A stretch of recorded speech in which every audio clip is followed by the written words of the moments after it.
So this is what we're going to be using here. That's a Griffin alkyd. All that means, it's almost exactly the same as the Winsor & Newton or the Winton paint, except it has a fast drying medium put into it, okay? And that's a really good thing to have in when you're painting outdoors, because you'll end up with a bunch of paintings, you know, that you've got to carry around with you in the field, and you want them to sort of to set sooner rather than later, especially if you're away on a painting holiday and you know that in 7 days' time you're going to be coming back home again. So because you use mostly, there's a lot of white in the painting, it kind of sets the whole painting. So it's kind of a useful idea to have when you're out in the field. So the usual other colors: cadmium yellow pale hue, permanent rose, cobalt blue, ivory black, and burnt umber. Okay, you can get everything from them. Burnt umber for your drawing, ivory black for making shadows. These are your three primary colors, and white. We've also got, I've got terps in here in a little sealed bottle. It's best to put it in a sealed bottle, sealed jar. Anytime that you paint, you don't have this volatile sort of chemical sort of leaching into the air all the time. So after your painting session, seal it. Oh, somebody I've got to admit, Maeve. Yes, ladies and gentlemen. See how Maeve is doing. Manage participants. Maeve, Maeve, Maeve, Maeve, Maeve. Okay. I'm just going to unmute Maeve because I want to make sure that she can hear and see. Assign to a close. Put in waiting room. Stop video.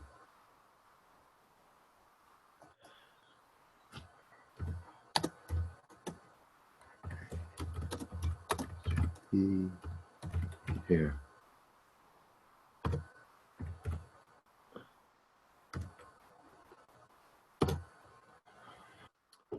So there are your colors, all right? I've also got a little bit of oil. That's just pure linseed oil there. And that's useful for lengthening the paint. That's what they call it.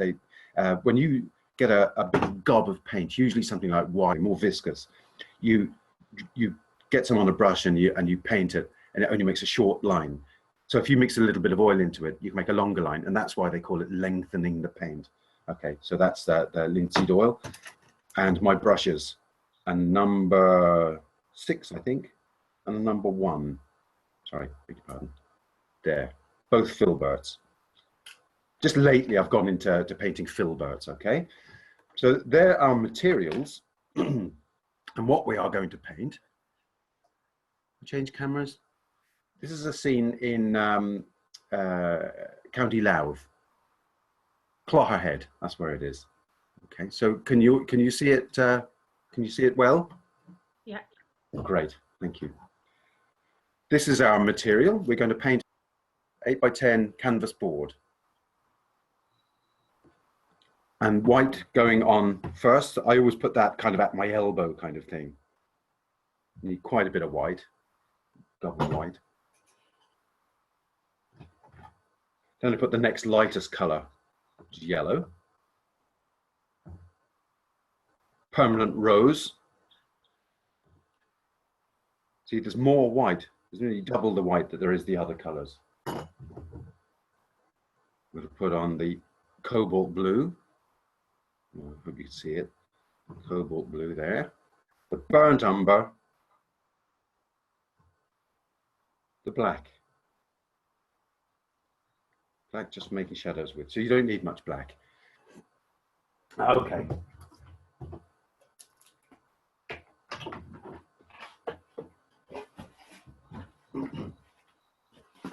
So,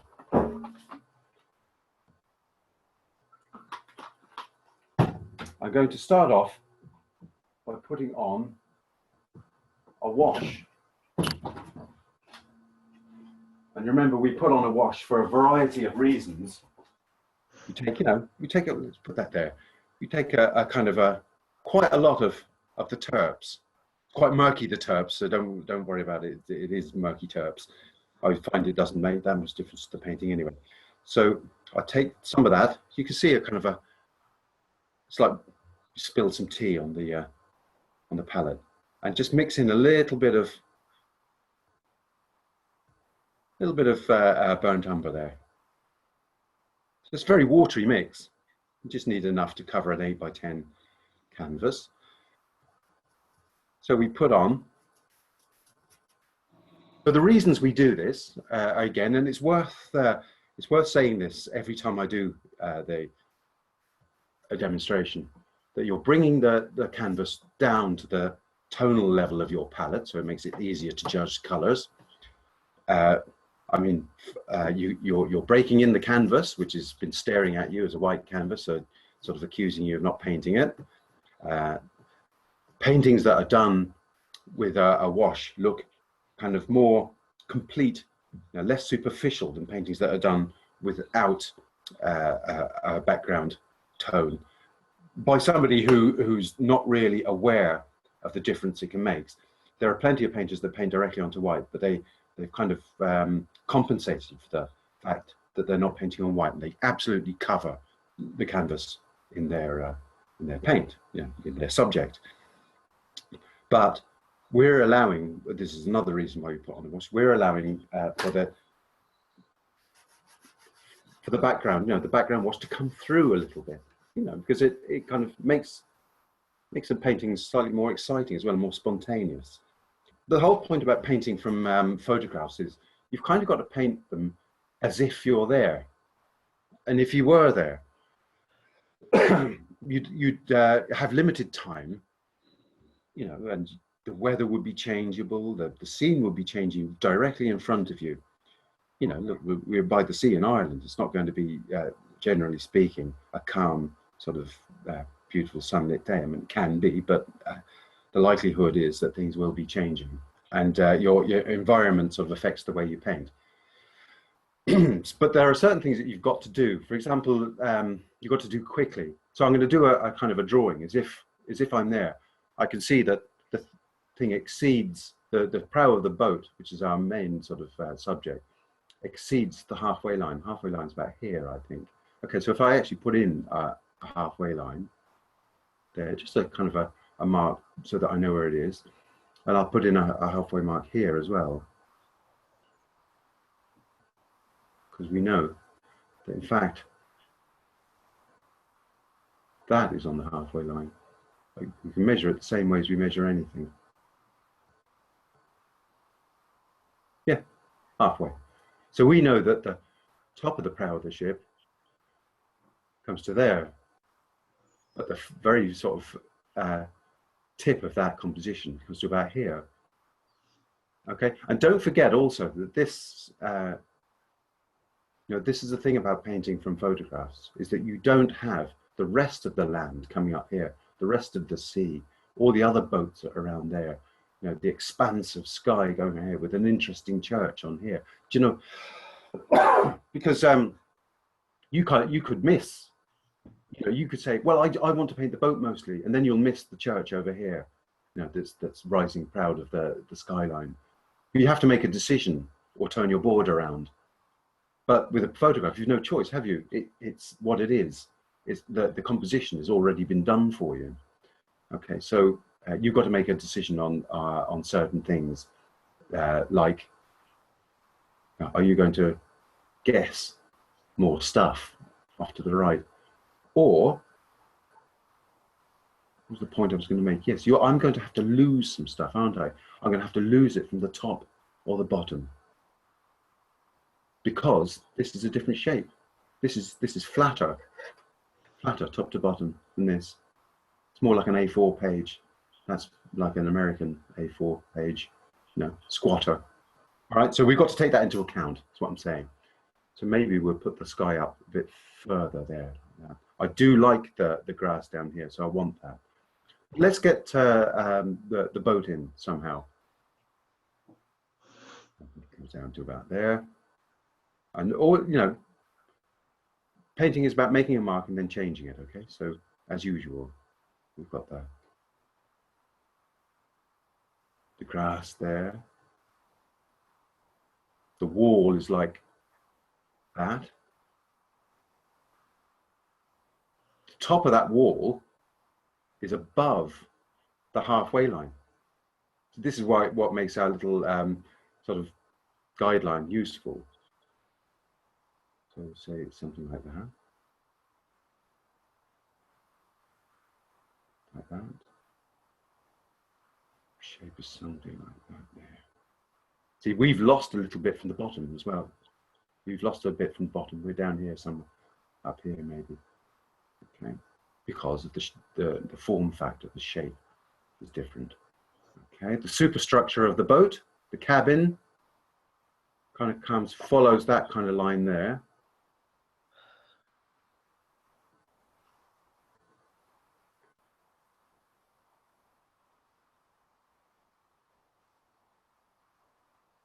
Got to work quickly because we've got to sort of get across the idea that we are actually there and not painting from a photograph. We come down here like that. The land is there. There's a kind of a... We said that the front was about here. So that goes further back there like that. That goes onto the cabin of the boat. Whoops, just tipped off the thing with my brush. That's there. Electrical junction box, not very interesting, but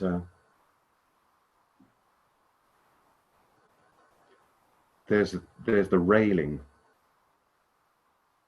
These are the things that you may decide or not to be very cursory with when you're actually sort of painting. Okay. Windows.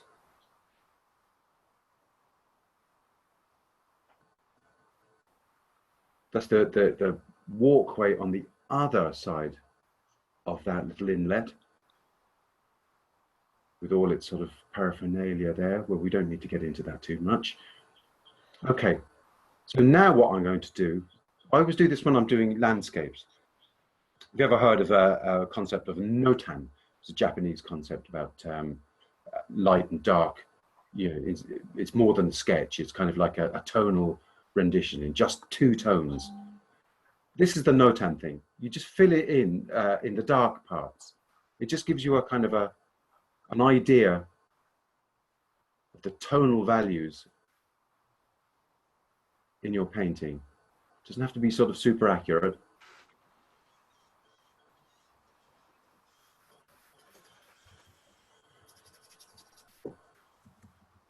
Because we're outside, weather's changing, the flies are buzzing around our head, the whole place stinks because it's a fishing port.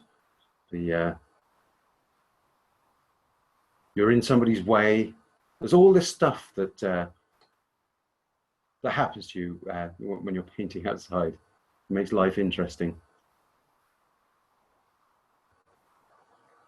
Kind of, there are darks up here.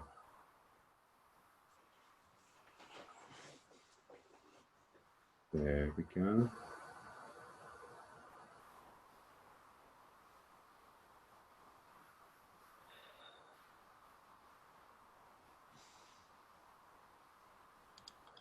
Okay. Something like that. Okay. Right. There's our Notan. See, it's just a kind of it's the design of the painting, if you see what I mean. I'm going to knock that back so it doesn't sort of...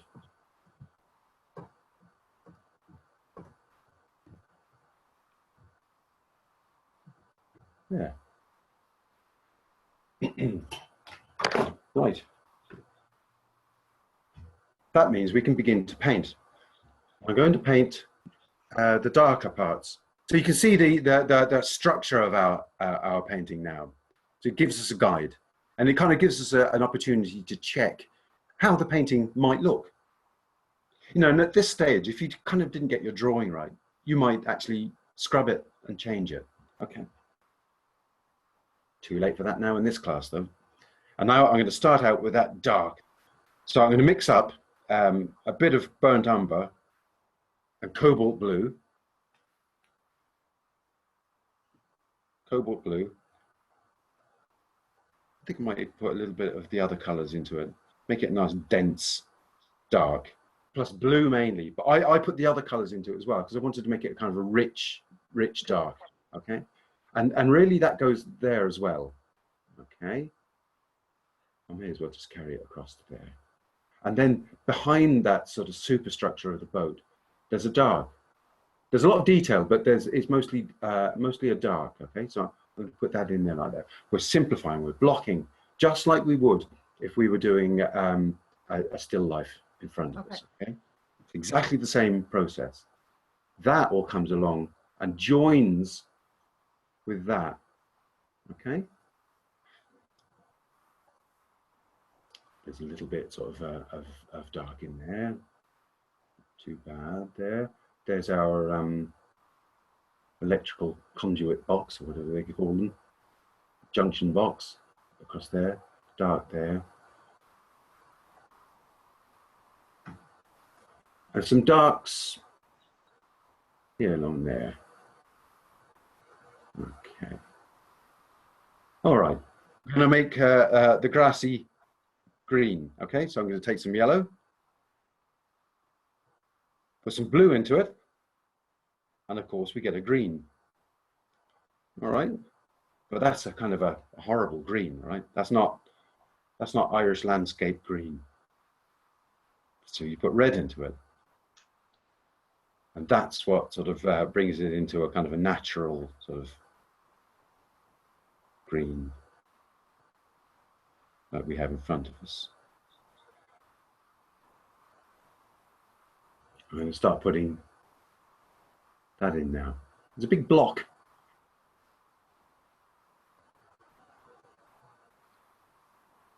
Okay.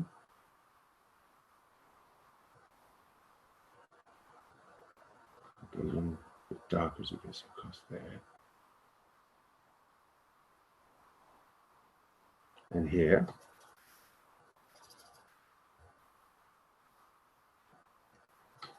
Blocking in, as usual.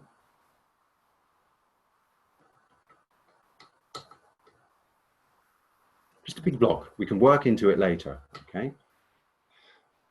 I mean, it's a fairly sort of, you know, usual khaki-looking concrete sort of structure, isn't it? But they can be quite interesting, especially if you warm them up, okay? I'm going to make that from white, yellow, red, a little bit of blue, yellow,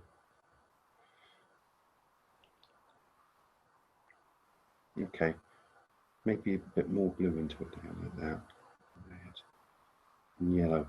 Essentially, this is a mixture of the three primary colors plus white, and I'm just tipping it towards where I want it to be. Where I want it to be is sort of something different from the surroundings and warmer.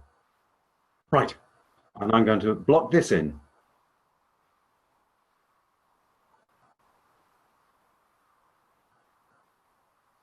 You see now that I could have pushed that over a little bit here, okay?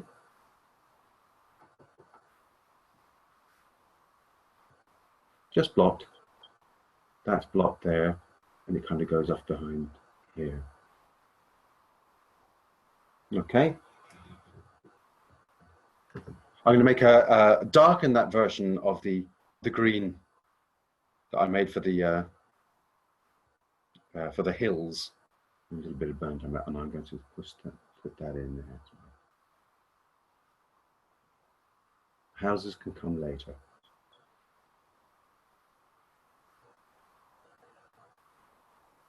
It's a bit dark there as well. Across there. Okay. Now I'm going to do the water.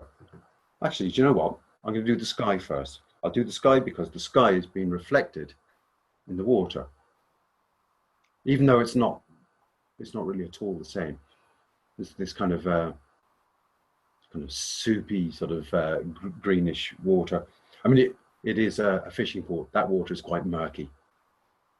All right, so let's put in a sky first. So I'm going to mix up titanium white and cobalt blue. I'm sticking a little bit of yellow into it, and I'm going to put this in here.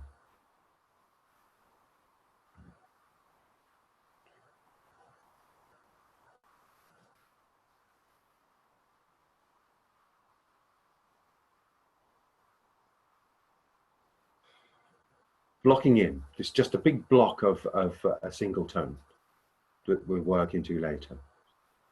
Paint isn't on too thick.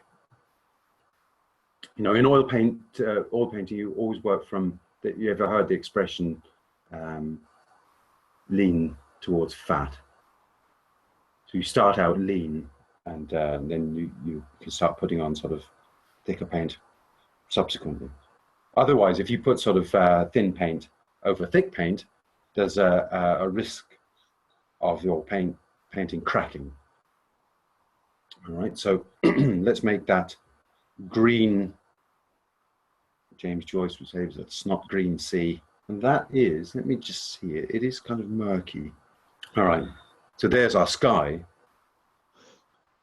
but the sea is a lot sort of lot darker than that, and greener, obviously. And then there's a shadow version. There's a shadow sort of in the water there, cast, or a reflection, I say, a dark reflection of the land. So let's take some of that land and put it in. This is the dark part of the sea. And that occurs here as well, okay? Reflection of the boat there comes down. See, I mean, here, there's just a whole load of rubbish floating in the water. I'm not going to put that in my painting. No need. It's an off-putter. It's kind of details that you don't really want. You, as the artist, you know, can decide what you want to leave in, put out, and the kind of stuff that you leave out kind of almost really makes the painting. You get too detailed in the painting. Okay, so we've got this sort of area there. Time to work away at our sea. Here's the light part of the sea. Put that in as well. Of course, there's even lighter reflections coming. So let's make sure I put in that darkness. It goes further down there like that. Okay.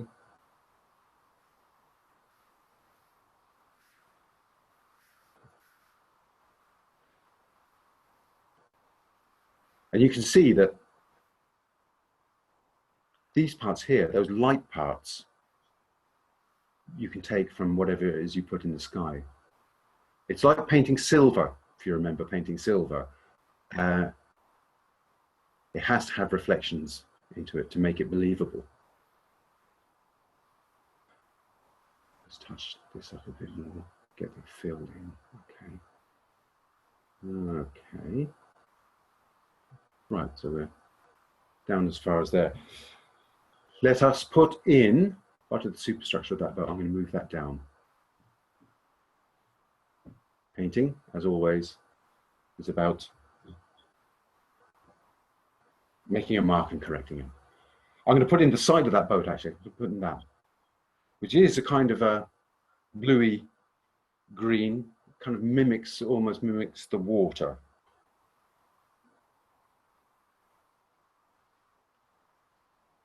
There.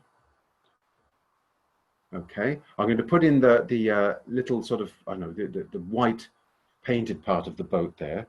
Obviously, that's a mix of white. It's slightly, to me, a yellowish grey at the bottom there, here. I'm going to stick that in there. Let it go up there. That also is the side of the boat here, side of the cabin. Okay, and then as obviously it turns around, the light was kind of off in that direction. We can put in a kind of a warmer, lighter part. It's not too bright. Our brightest brights, in fact, I should have maybe mentioned this before, our brightest brights are kind of here, on the edge of that little thing there, and various points around, but it's not that. Even the light on the rail is the white on the rail is lighter. Okay.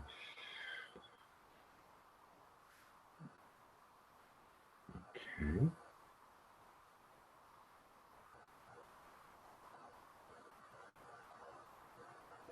Right. I'm going to do the orange of that roof. Orange, I'm going to make from the yellow and the red. I won't switch cameras. Just it's too small a detail to. Okay.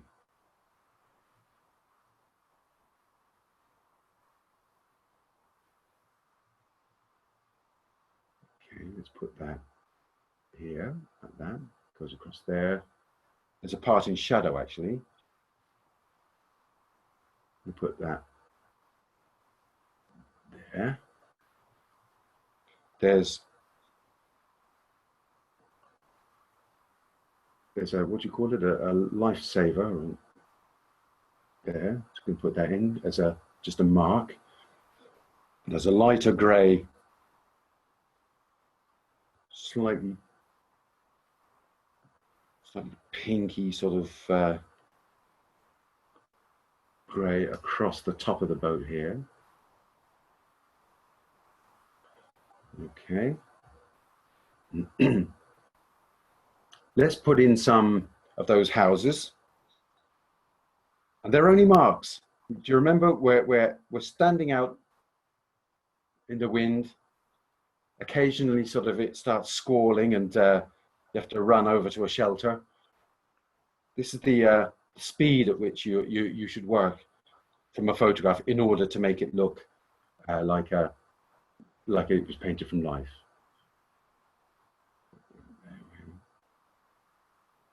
Yeah. There's a house up on the hill. Put that there. And there. Little wall coming down there. Superstructure thing coming here. Some little sort of details along there.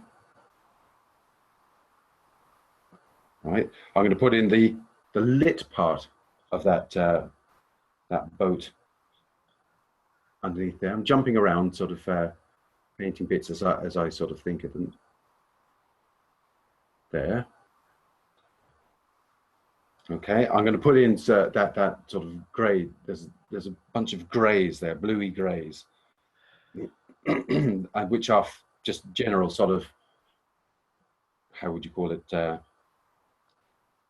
industrial things that are going on in the vicinity. There's one here. We're not talking details here. This is just sort of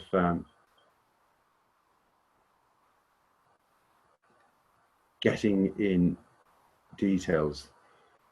The great artist Chris Foss, who's known for his work on Star Wars and all these book covers in the 1970s, he used to paint these spaceships. They were incredibly detailed. They look as if they might actually exist. And he just said, well, it's details gives the illusion of function. I think it's a good sort of good way of thinking of things.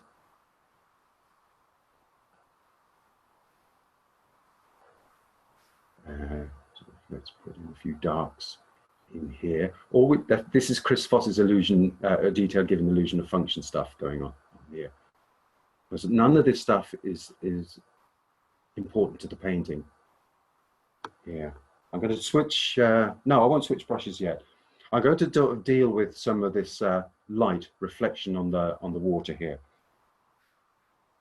coming from the sky, but which is still a kind of a light green.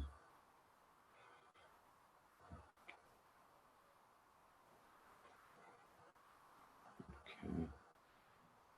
And essentially it's just a kind of a strip going along here.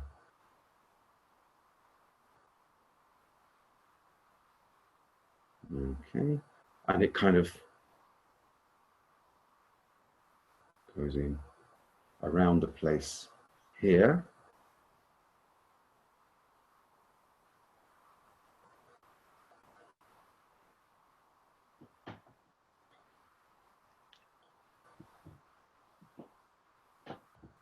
I'm going to switch brushes now, just for a moment, at least.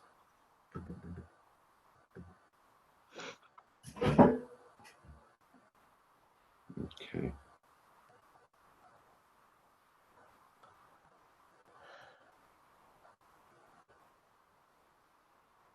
I'm going to put in some of that. Some subtleties around here.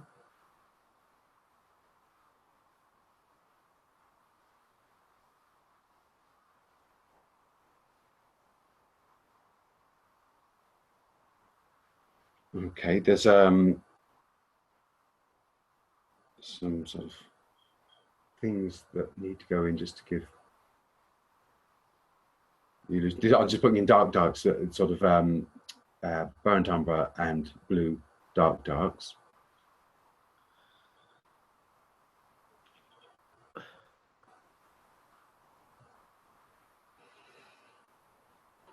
Okay, I'm going to put in some superstructure sort of details on this boat.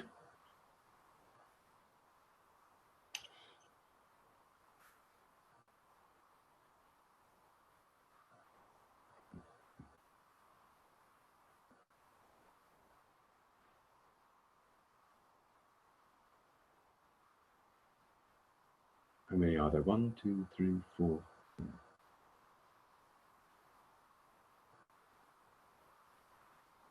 Okay, no more than that. We can always sort of sculpt them back in again when we start doing details.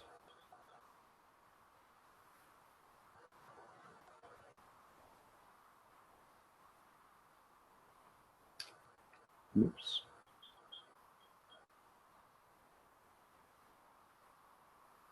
What's there? It is a boatyard, and there's an awful lot of safety stuff going on, isn't there? So there's an awful lot of orange everywhere. So I'm going to start putting in little bits of orange where I see it. There's a lot of it around this area here, but you are not going to be specific because it just doesn't require it.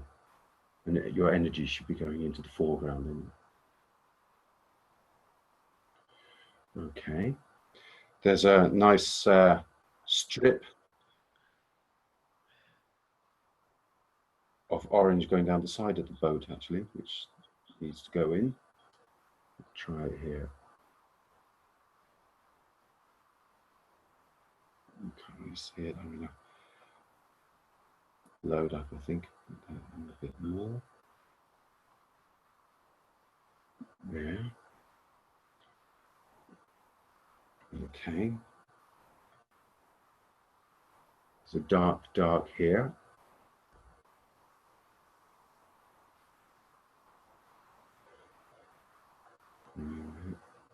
Push that in there a little bit. Okay.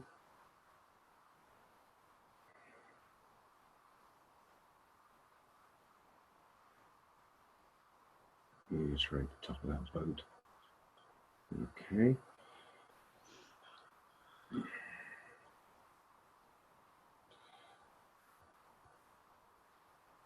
Push that up.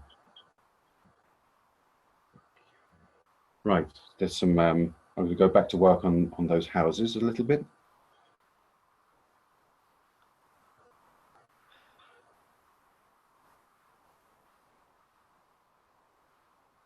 I'm not going to be specific again.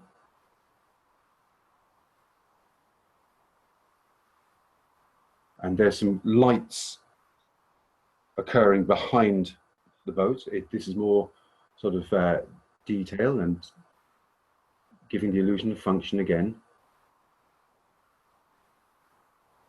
Okay. Now, let's work on that wall a little bit.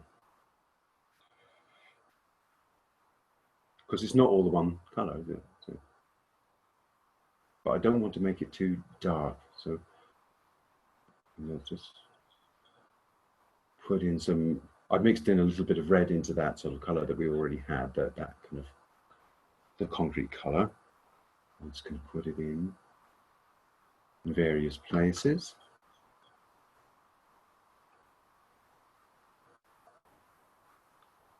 Comes down here like that. Let's put it in there. Okay. And I'm going to mix a bit of a kind of a greenishness. This is concrete is full of color.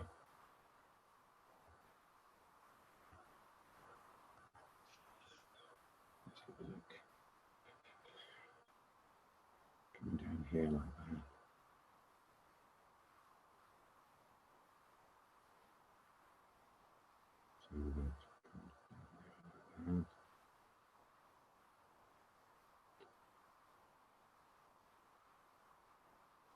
Let that fade off into nothing. That's not important. Okay. There's the light catching the corner of this as it goes up. It's just here.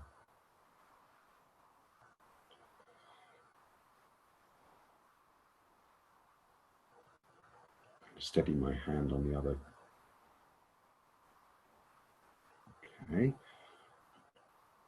Push that over a little bit. There's a whole lot of vegetation growing in the corner there, so that's more green with red in it because it's natural.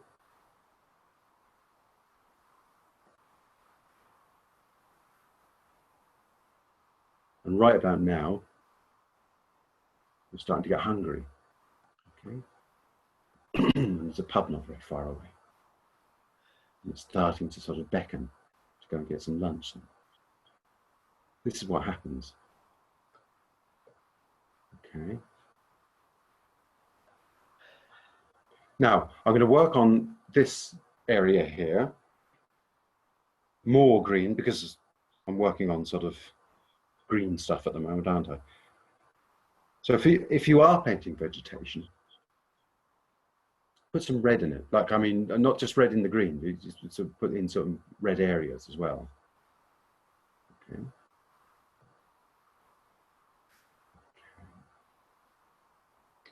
And then you can make areas that are more green. And they look well together.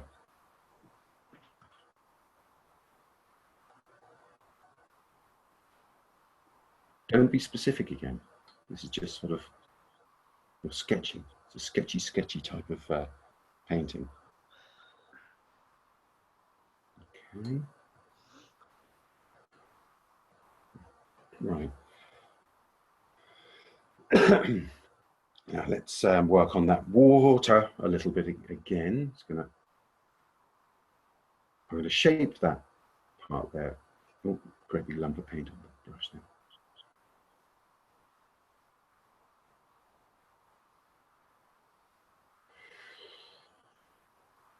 Okay, and it goes quite dark in there. Just going to put that dark part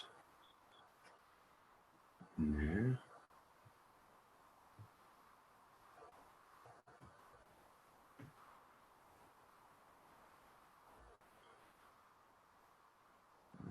Okay.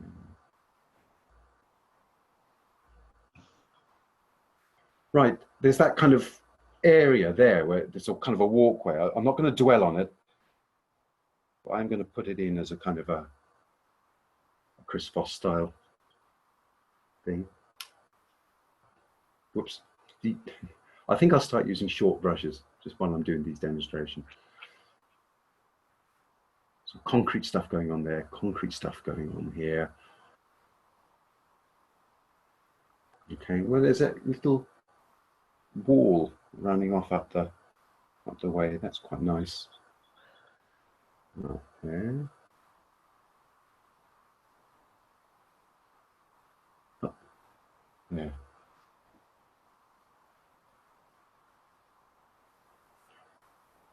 I'm going to work on these little parts of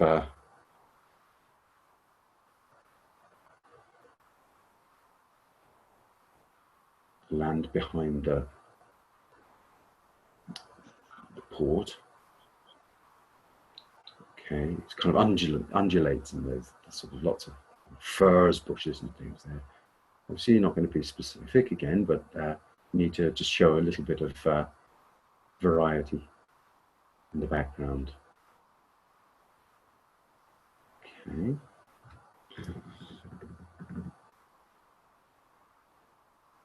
Now, there's kind of other things, this sort of ropes and stuff on the deck of that boat.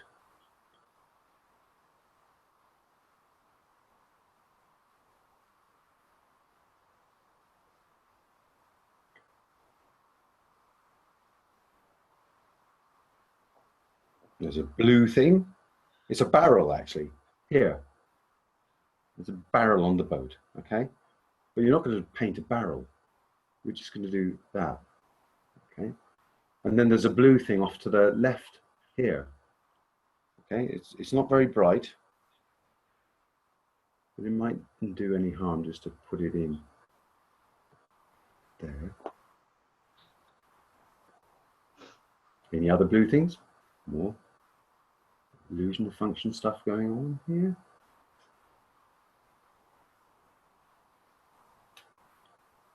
The top of this thing is reflecting the sky.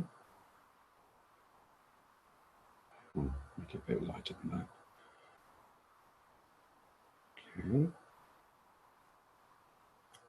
Okay. Some red things.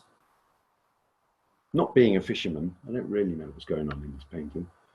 I'm just describing. Red things, more red things, a red thing going on up there.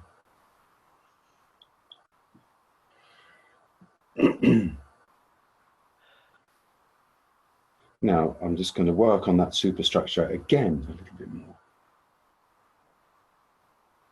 The cabin of the boat. I'm going to push up the prow, the dark part of the prow of that boat as well.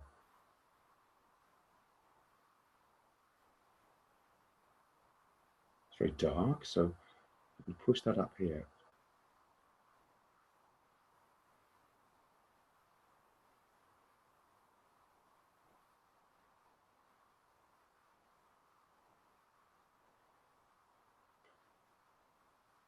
Okay. Pushing that down there. So you have to push this bit up as well.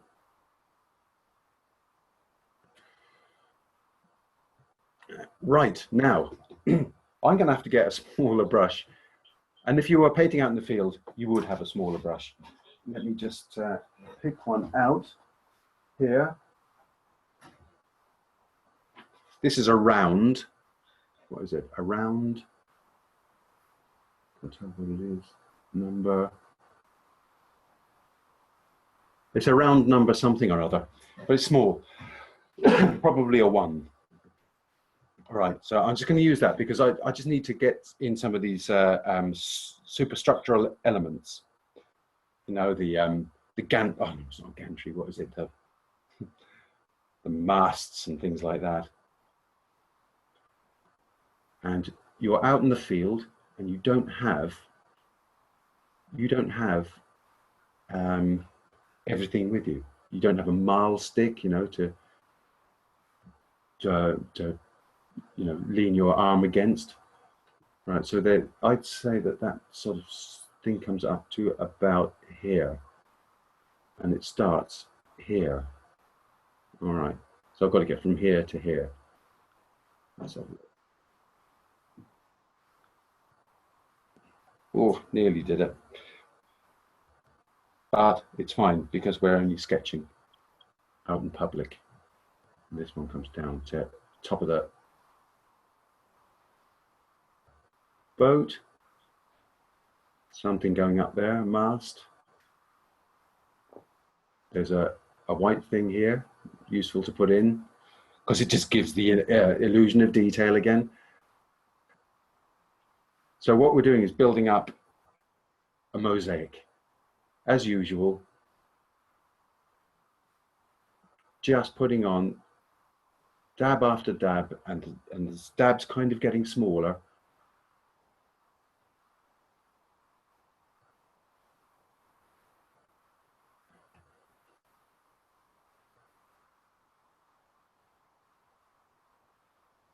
There's a really bright thing here,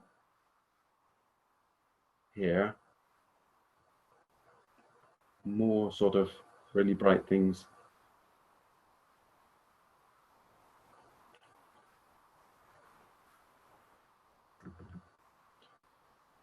Now some more stuff on the deck. Something there, but I don't know what it is. Maybe something to hang ropes off or something.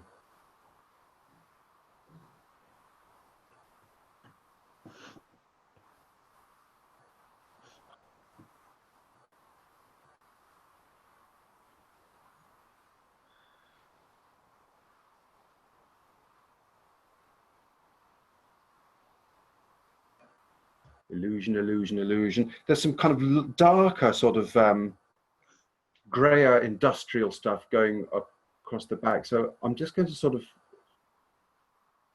you know, you're not being sort of specific about any of this stuff, right? Because nobody's going to be sort of examining your painting, saying, "Oh, that doesn't look like the gantry that's there." Nobody is going to be doing that. So don't sort of don't get sort of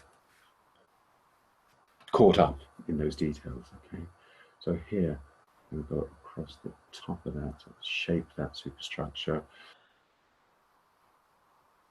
There's some nice sort of yellowy sort of so some darks there. Okay, so let's work on the water a little bit. So those sort of and all you need to do is put in these strokes. Don't sort of get sort of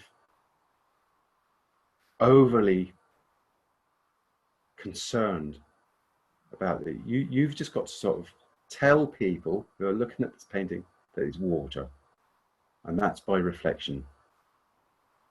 Okay, bring those two tones together.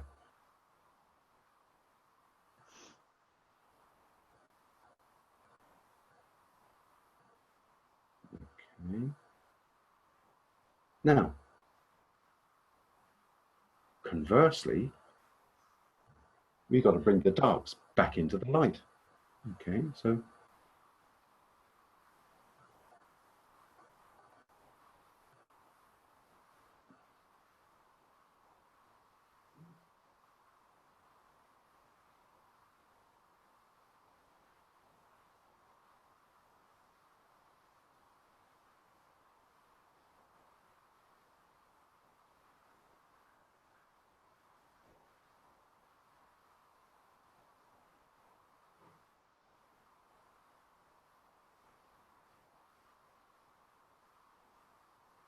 okay, and up here as well, we've got that sort of, a little bit of, it's greener. Let me just get a bit more. Yes, here. So here, sort of.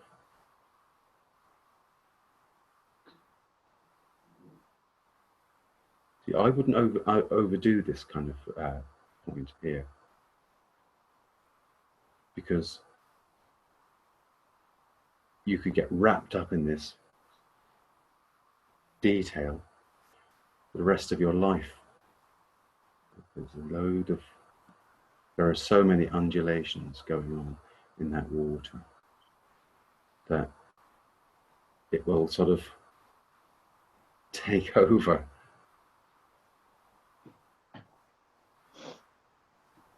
Okay. And that really is a kind of a messed up of colours and tones down there anyway.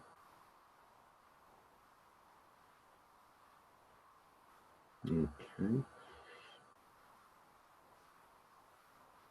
to tidy up that bit there.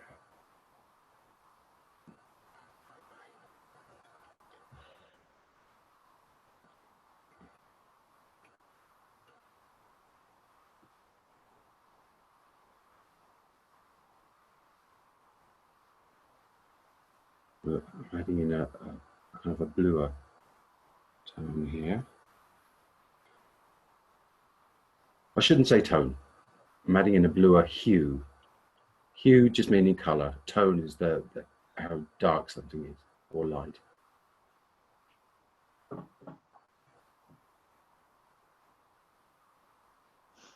It's just kind of random. You're kind of following what's there. Okay. So now we've got undulations in the water. And I'm just going to cap it off with some bright ones.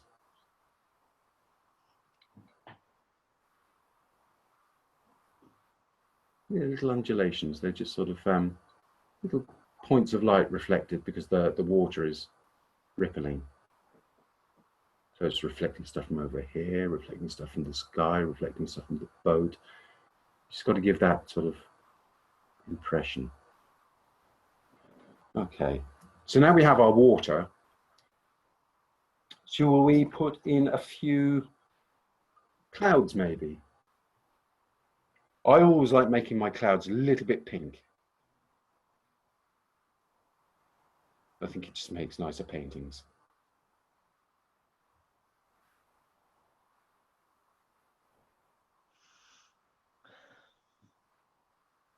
Just kind of like it's a warm pink, it's an orangey pink, okay?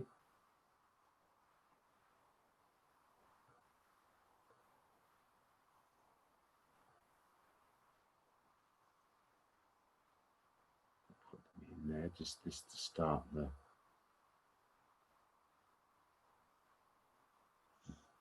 yes. And then you can put in little variations, like making them lighter by putting a bit more white in.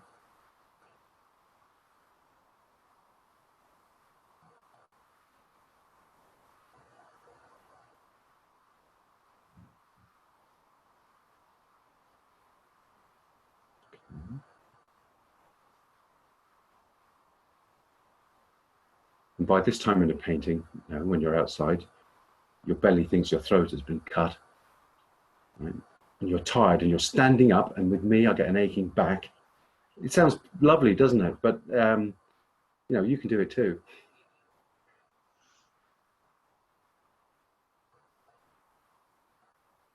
Your feet are wet. These are the joys of painting. I'm going to put in a few bits more blue sky.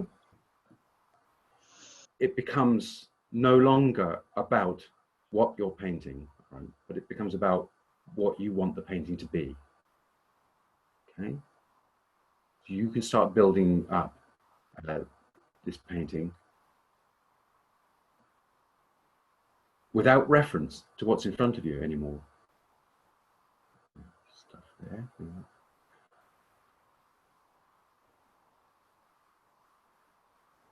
Okay, so now we've got a sky with some variation in it. And now that what's left to be done is like a few things. There's just, let's see, for example, we need some industrial stuff, don't we? So we've got the guardrail going across there like that, across there like that. None of this is sort of has to be perfectly executed. Put in some things, you know, just to show that you're aware that there are all these things going on.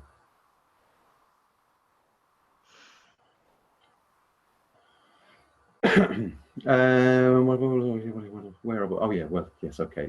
That gets lighter as it comes down, but it's not an important feature of the painting.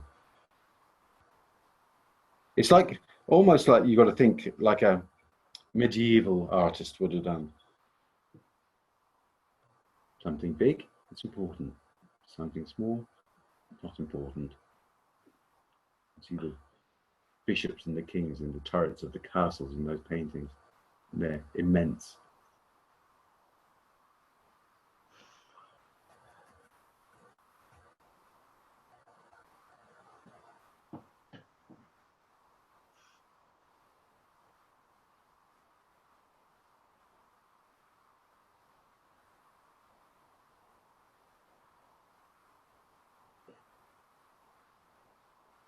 Guardrail. And down there like that. Another thing coming along there like that. I'm going to fix those windows in the sense that I said I would earlier on, just to get the thing to be pushed that over, that little bit of dark there.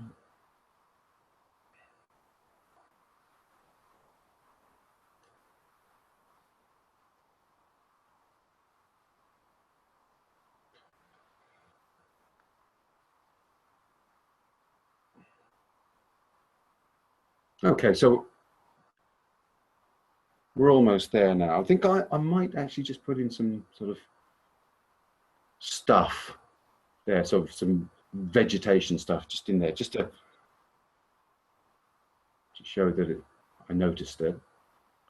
Okay, there were some nice little pink flowers here. I'll make more of them because let's make the thing slightly less sort of, how do you call it there, industrial. There's some darks here that I didn't put in.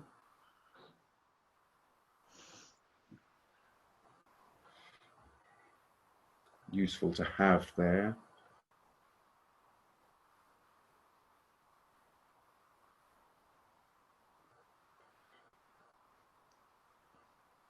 And more vegetation.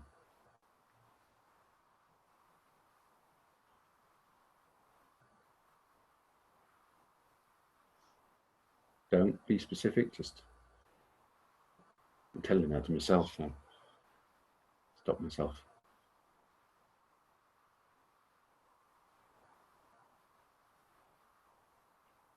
Okay. I'll maybe lose that sort of line there, just break that up a little bit. And I think I just might put in some lightest light type points of light. But there are some sort of things that maybe need to be sort of put in. Just finish it off. Just some sort of furniture that you would expect to see. You don't do it specifically, you just put in little sort of, I mean, even sometimes you can, if it works, you can sort of use the edge of your brush or the end of your brush to sort of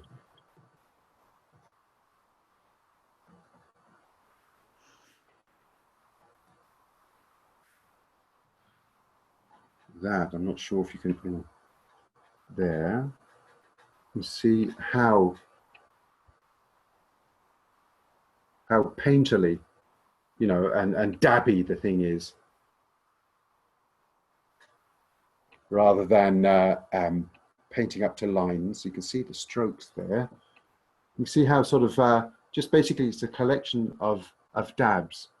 The thing is, lovely about painting from photographs is that you have to make people believe that you were there, and you have to actually nearly make yourself believe that you were there. Painting is what photographs do is they haul you in and they say, and they accuse you, say you're not painting me, you know, you're not getting me right, you know, and so people spend absolute ages doing their paintings and photographs. They could spend 10 weeks doing it maybe in some art class. And then they get to the end. One, they don't they can't remember how they started. 2, if they did actually manage to make a faithful reproduction of this photograph, it's not satisfactory because the photograph already existed anyway. So it's kind of this vague feeling of, oh, it's not quite right. Or 3, if you can't achieve it, you get frustrated because you don't think that you can paint anymore. And so you have to stop being governed by photographs and just use them to your own advantage. They're just references.